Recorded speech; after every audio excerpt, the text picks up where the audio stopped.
Class 12th maths DPI द्वारा जारी की गई प्रश्न बैंक के प्रश्नों को हल कर रहे हैं। वीडियो नंबर 24 अध्याय 9 अवकल समीकरण के ऑब्जेक्टिव प्रश्नों को देख रहे हैं हम। इसमें से एक ऑब्जेक्टिव आएगा 2022 के लिए और एक 4 नंबर क्वेश्चन आएगा। पहला क्वेश्चन छपा हुआ था, एक अवकल समीकरण है, इसकी कोटि हमें बताना है। किसी भी अवकल समीकरण की कोटि जब हम ज्ञात करते हैं तो इस बात पर ध्यान देते हैं कि जो चर रहता है उस चर का कितनी बार अवकलन हो रहा है, अधिकतम कितनी बार अवकलन हो रहा है, वह उसकी कोटि कहलाती है। हम देख रहे हैं यहाँ पर चर मान लीजिए बाय है, बाय का एक ही बार अवकलन हो रहा है, इसलिए इसकी कोटि 1 है, तो इसकी कोटि 1 होगी। दूसरा अवकल समीकरण दे रखा था, इसकी हमें घात बतानी थी। जब भी हमें किसी अवकल समीकरण की घात बतानी होती है तो हम देखते हैं जो चर रहता है उस चर का उच्चतम कितनी बार, इसका अधिकतम कितनी बार उसका अवकलन हो रहा है और उसके ऊपर कितनी पावर लगी है, वो उसकी घात कहलाती है। हम देख रहे हैं इसका उच्चतम 2 बार अवकलन हो रहा है और इसके ऊपर कोई घात नहीं है तो 1 है, तो इसकी जो घात होगी वो 1 होगी। अगला क्वेश्चन था हमारा dx/dy बराबर hx/y के रूप वाले समघाती अवकल समीकरण को हल करने के लिए निम्न में से कौन सा प्रतिस्थापन करते हैं। देखिएगा, हमें dx/dy दिया है हमें, तो हमें इसमें कौन सा प्रतिस्थापन करना चाहिए। तो हम कहते हैं हम x बराबर vy करेंगे, x बराबर vy प्रतिस्थापन करेंगे हम। यदि ये dy/dx होता तो y बराबर vx करते हैं, ठीक है। आगे अवकल समीकरण दे रखा था, इसका समाकलन गुणांक निकालना है, इंटीग्रेशन फैक्टर निकालना है इसका। तो इसको निकालने के लिए आप देखेंगे dx/dy धन y/1 ऋण y की घात 2x बराबर ay/1 ऋण y की घात। सबसे पहले हमने 1 ऋण y की घात 2 का प्रत्येक पद में भाग दिया, इससे हमारा ये रैखिक समीकरण बन गया है स्टैंडर्ड रूप में। हम देख रहे हैं p बराबर हमारे पास y/1 ऋण y की घात 2 है। इंटीग्रेशन फैक्टर निकालते थे हम, वो e की पावर p dy होगा, क्योंकि ये y में है हमारा, तो e की पावर p मतलब y/1 माइनस y² dy। इसको प्रतिस्थापन से हल करेंगे हम, तो ये हम मानेंगे 1 माइनस y² बराबर t माइनस 2y dy बराबर dt, या y dy बराबर 1/2 dt। तो यहाँ पर लिखेंगे e की पावर 1/2 1/t dt। ये बनेगा हमारा e की पावर माइनस log t। इसको करेंगे हम तो e की पावर log t की घात ऋण 1, इसको लिखेंगे हम e की t की घात ऋण 1। क्यों? हम जानते हैं e की घात log x बराबर x होता है, इसलिए e की t की घात ऋण 1 होगा, 1/t होगा। t का मान लौटाएंगे 1/1 ऋण y की घात 2। इसका उत्तर होगा 1/1 ऋण y की घात 2 जो आंसर होगा। इस प्रकार से हमने इसका समाकल गुणक निकाला है। अगला क्वेश्चन है हमारा एक वाक्य में उत्तर लिखो वाले क्वेश्चन है। ये हमारे ऑब्जेक्टिव थे, वस्तुनिष्ठ थे, ये हमारे एक वाक्य में उत्तर लिखो वाले थे। ये दिया हुआ था, इसका समाकल गुणक क्या होगा। तो इसको पहले हम क्या करेंगे, मानक रैखिक समीकरण में चेंज करें, मानक रैखिक अवकल समीकरण में चेंज करेंगे। dy/dx ऋण 1/x y बराबर 2x² में x का भाग देंगे तो x आएगा यहाँ पर। तो हम देख रहे हैं जो p का मान है ऋण 1/x है।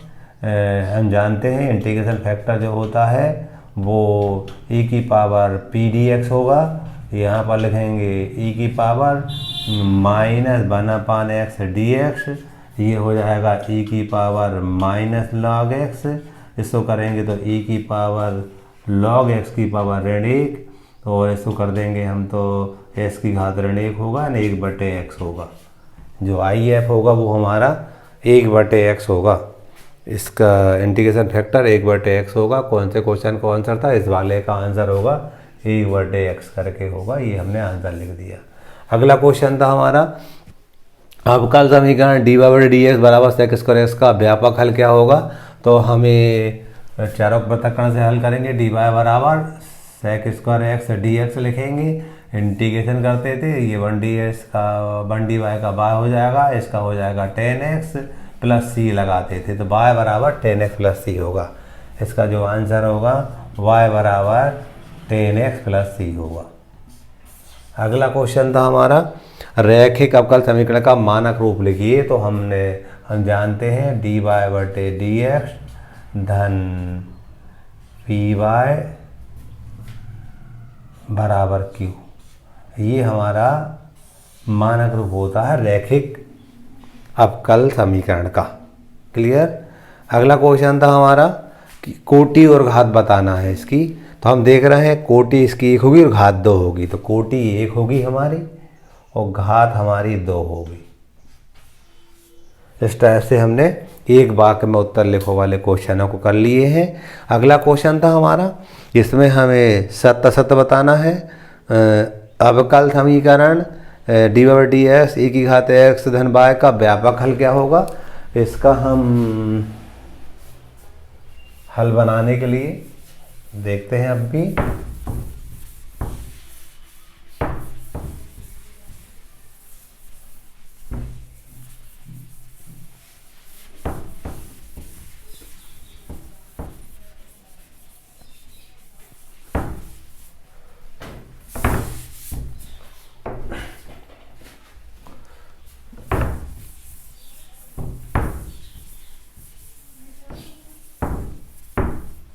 तो क्वेश्चन नंबर कौन सा था हमारा? तीसरे का पहला था। हमें dy/dx बराबर क्या दिया था? e की पावर ax प्लस y दिया था। इसको हल करेंगे हम, तो चारों पृथक्करण से हल करेंगे। dy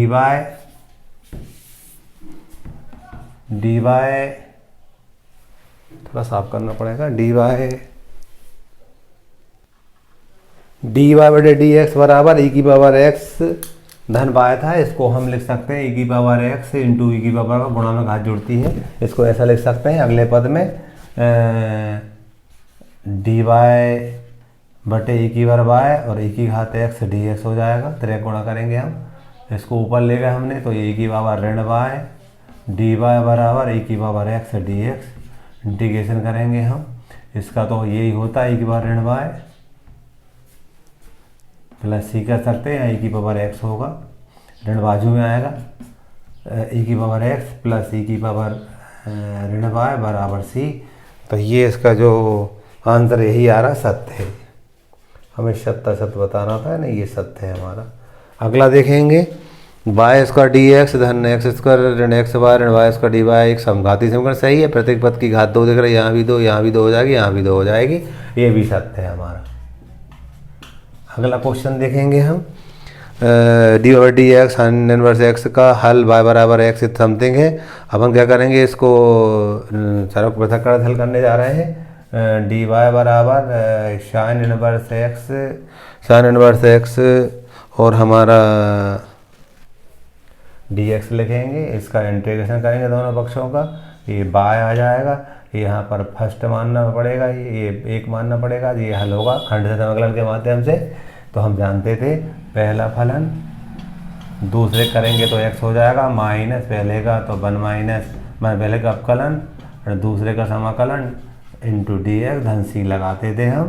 तो y बराबर ax sine inverse x minus इसको t मानेंगे हम, तो 1 ऋण x की घात 2 को t मानेंगे हम, तो ऋण 2x dx बराबर dt या x dx बराबर dt बटे 2 ऋण dt बटे 2, तो ऋण ऋण का धन बन जाएगा, 1/2 आ जाएगा और ये होगा 1/√t और dt धन c।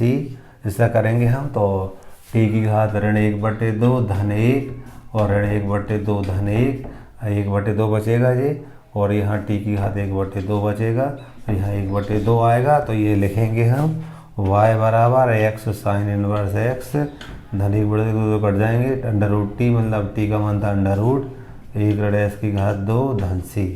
तो कौन सा उत्तर लिखा था? सही लिखा, ये भी सत्य है हमारा। व्याख्यात्मक इसको और आप अपन जब पढ़ेंगे वर्णनात्मक अगले वाले वीडियो में, तो इसको वर्णनात्मक भी समझेंगे हम। कुछ बातें मैंने डायरेक्ट कर दी थी। यहाँ कह रहे थे कि dy/dx धन y/x बराबर x की घात 2 एक रैखिक अवकल समीकरण नहीं है। सही, ये गलत लिखा हुआ है, रैखिक अवकल समीकरण है ये, तो ये असत्य है हमारा। अगला क्वेश्चन था अवकल समीकरण इतना का हल क्या होगा। अवकल समीकरण क्या है हमारे पास? y log x y log y dx ऋण ax dy। इसको हल करेंगे हम तो y log y dx बराबर ax dy होगा। पक्षांतर से 1/x dx बराबर 1/y log y dy। चरों पर पृथक्करण किया, इंटीग्रेशन किया, ये तो log x हो गया और इसको t मानेंगे हम, तो ये dt आएगा, तो ये log t log y plus t हो जाएगा। ठीक है, तो ये हमारा लोग। और भी हम इसको हल कर सकते हैं। हल कैसे कर सकते हैं इसको? हम ऐसा लिख सकते हैं, ठीक है, इतना भी ठीक है। तो यहाँ लिखेंगे हम log x बराबर log y प्लस c, ये इसका आंसर हो जाएगा। अगला क्वेश्चन था हमारा dy/dx बराबर y tan x y बराबर 2 यदि x बराबर 0 का विशिष्ट हल क्या होगा। इसको हल करने के लिए हमें dy/dx बराबर y tan x दिया था, इसको करेंगे तो 1/y dy बराबर tan x dx अवकलन करते थे हम, इसका हो जाएगा log y बराबर, इसका हो जाएगा हमारा, आप देखेंगे तो log sec x धन log c। कांस्टेंट लिख सकते हैं log y बराबर log sec x into c, या y बराबर c sec x, y बराबर c sec x। चूँकि हमें दिया था ये समीकरण एक y बराबर 2 दे रखा था, y बराबर 2 दिया था, c sec x का मान 0 दिया था, तो हम जानते हैं 2 sec 0 का मान 1 होता था, तो c बराबर 2 आया, यहाँ 2 रखेंगे तो y बराबर 2 sec x, इसका हमारा विशिष्ट हल हो जाएगा y बराबर 2 sec x, y बराबर 2 sec x, ये इसका आंसर होगा। पुस्तक में ये y बराबर 1 दिया था, वहाँ पर y बराबर sec x आंसर हो जाएगा। यहाँ क्वेश्चन बुकलेट में 2 शब्द मैंने 2 से हल किया है इसको। इस टाइप से हमारे ऑब्जेक्टिव सवाल हो जाते हैं।